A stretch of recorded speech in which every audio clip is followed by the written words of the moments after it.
Hello again, Deej here. How are you doing? So I've been reading a bit more of the best-selling book, The Traveller's Gift by Andy Andrews, and today I've been reading about his escapades in the 1940s in the Netherlands. Let's tell you a little bit more.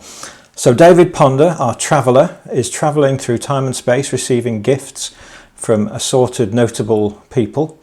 He's already met President Truman, he's met King Solomon, he's met Colonel Joshua Lawrence, I think it was, at the Battle of Gettysburg, and he's met Christopher Columbus on board the Santa Maria.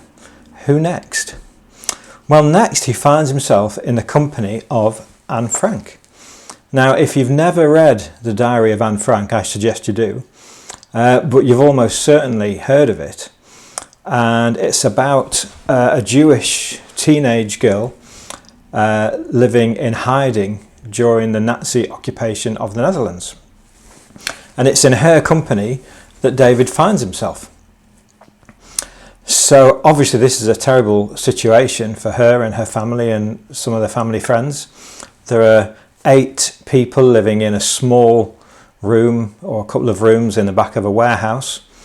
And Anne, upon seeing David arrive, takes him upstairs to a small annex room where he can see outside and see the city of the Netherlands, city of Amsterdam in the Netherlands, and they can have a private chat.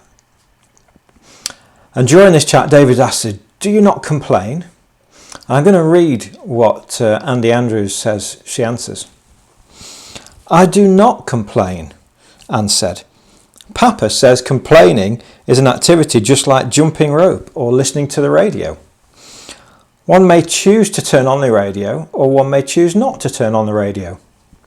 One may choose to complain, and one may choose not to complain. I choose not to complain." Later in the conversation, she expounds a little bit more on this. "Our very lives are fashioned by choice, Mr. Ponder," she says. "First we make choices, then our choices make us." So this is fascinating, isn't it? We live how we decide to live, and this is talking back to the earlier chapters in the book, the responsibility when he met Harry Truman. The responsibility of the situation you're in is up to you, but the responsibility to change it is also up to you, and that holds exciting possibilities. And this is what Anne's telling him. First we make choices, then our choices make us. So similar to Christopher Columbus, he made a choice. He decided on his way forward, decided the way he was going to act. Same as Colonel Lawrence at the Battle of Gettysburg. He made a choice. He was going to act, not run away, not hide. He was going to act. He made the choice, and the choice made the man. So this is what he was saying. And then Anne starts talking about gratitude. And she says some people may see our situation in one direction, in one way. Some people may perceive it in another way. It's a matter of perception. An ungrateful person might see this as too small a place for 8 people. An ungrateful person may see a diet that's limited and portions that are too small. An ungrateful person may see 2 girls sharing 3 dresses between them. But a grateful person sees an annex that hides 8 people from being rounded up and herded onto railway cars to be shipped off to concentration camps. A grateful person sees food that is generously provided by friends from their own ration cards. A grateful person sees that she has an extra dress between her and her sister, whilst surely there are those that have nothing.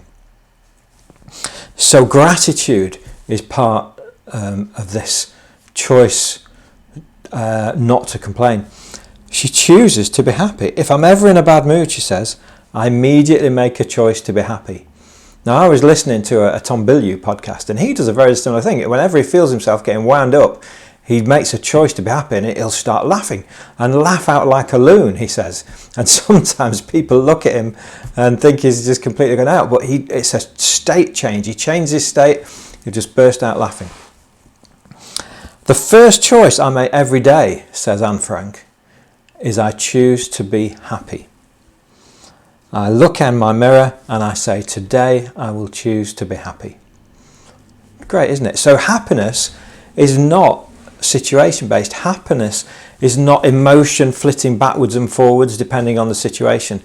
Happiness, true happiness, is a choice. We can decide we want to be happy. We're not subject to the whims of those around us. We're not subject to the situation.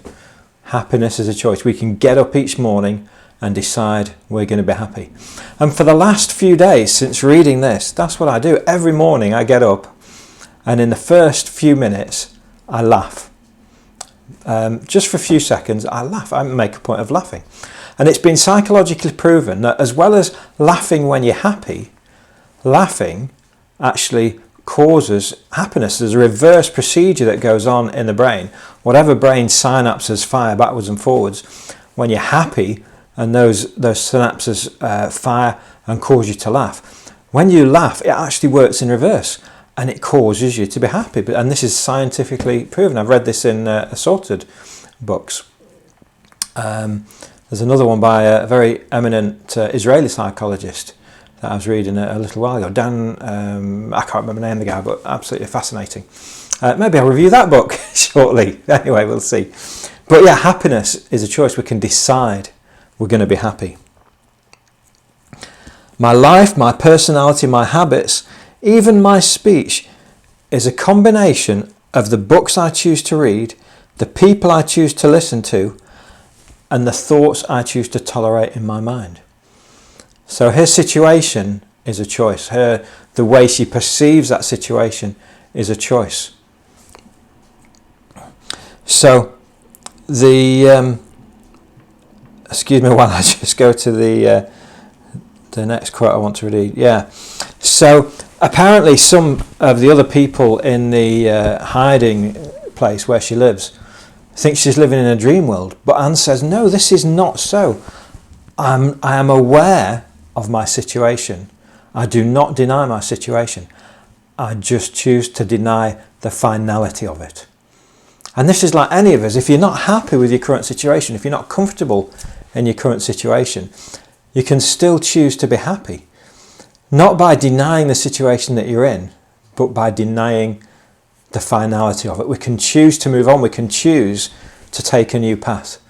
We can choose to take responsibility for our actions. We can choose to take actions. We can choose to be happy.